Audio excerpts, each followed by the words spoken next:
Hello and welcome to the very first Tesco Baby Club video chat in association with My Family Fever and Mother and Baby.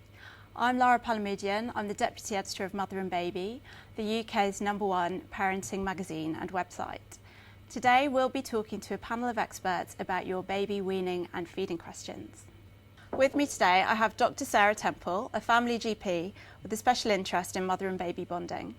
Rebecca Chico, a child development and parenting expert and co-founder of the Essential Parents Company. And Katie Fordham, nutritionist for Danone Nutricia, Early Life Nutrition. In this video we'll be answering questions around nutrition for your little ones. Thank you to everyone who sent in questions via social media and through Kate Fever's My Family Fever blog. We've tried to answer as many as we can, so listen out for yours.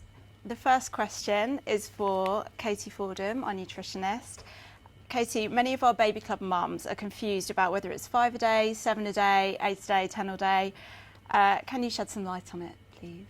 That's a really great question. It's something that has obviously been in the news quite a lot recently. So we're referring to fruits and vegetables and how many fruits and vegetables that we should eat per day.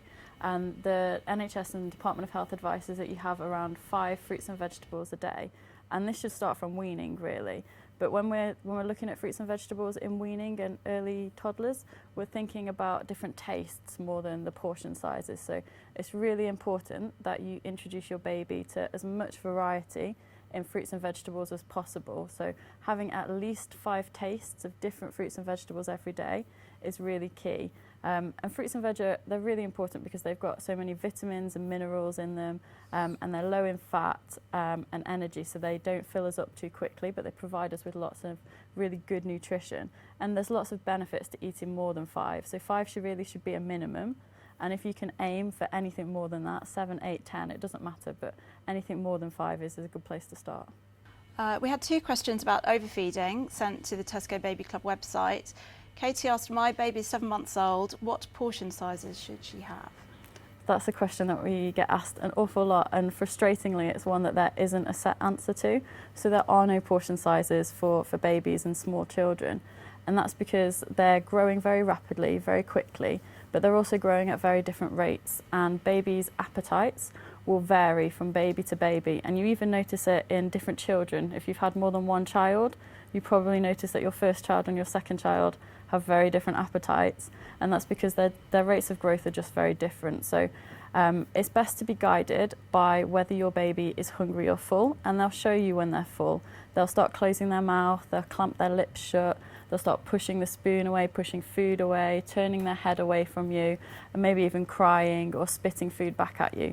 And that's your baby really saying, I've had enough to eat, I'm full now. So it's only possible to overfeed your child if you ignore all of those signs and carry on feeding past then. Otherwise, babies are brilliant at self-regulating. You just have to be aware and listen to them. Liz Ferguson asked, how do I ensure my baby has enough iron? I suffer from anemia and I worry about passing it on.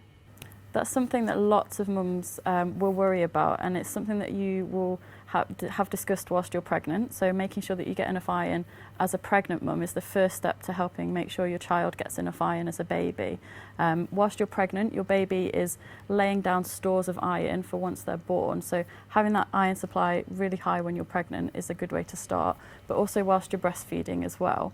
And then once your baby has turned 6 months old and you start introducing solid foods, we need to make sure that they're getting a really good range of iron-rich foods in their diet. So that would be things like animal-based foods like red meat and fish, and plant-based foods like dark green vegetables, eggs, beans, lentils, pulses, but also fortified foods such as cereals and some dried fruit as well.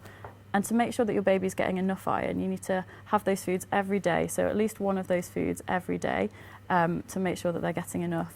And if you're unsure, again, go and speak to your health visitor or GP, and they'll be able to help look at the diet with you and identify where you may be missing out. Onto a budget question next. Karen Robertson and Greek Spencer wanted to know, how can we make sure our babies get a varied diet on a small or tight budget? So one of the really good things about frozen fruits and vegetables in particular is that means there's no waste. So you can use what you need when you need it. And if you're making your own foods, you can also freeze those so that you're not getting rid of any leftovers. And frozen food can be kept in the freezer then to be used again in the week. Our next question is about spicy food. I want my little one to grow up with a love of food from all cultures. From what age is spicy food okay, and which spices should I try?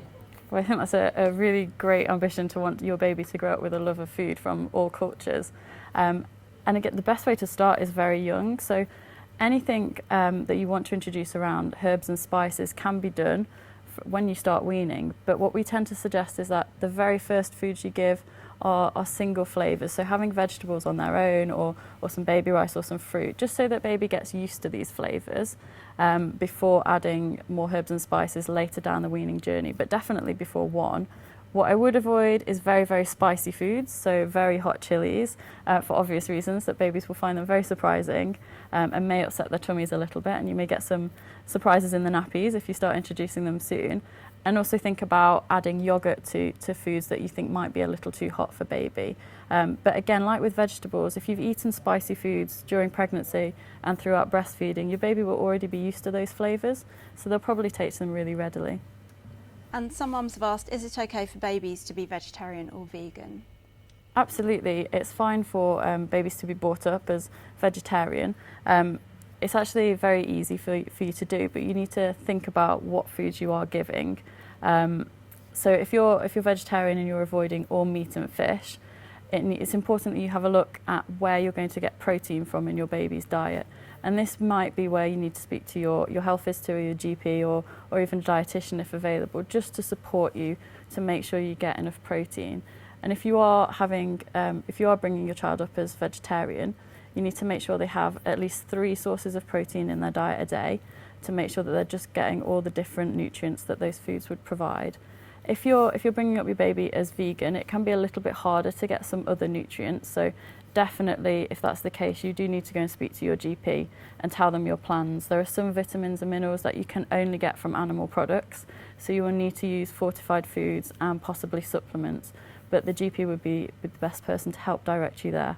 So Dr. Sarah, what would be your advice to a mum who came to you with this question? Well, if a mum was trying to bring her baby up as a vegetarian, I would be I'd be really pleased. I'm vegetarian, so that is great. But the vegan issue is a completely different thing, for all the reasons that Katie gave. So I think if they were pursuing the vegan option, that I would actually refer them to a dietitian to get advice from them. The vegetarian option, I feel quite happy to chat through with them.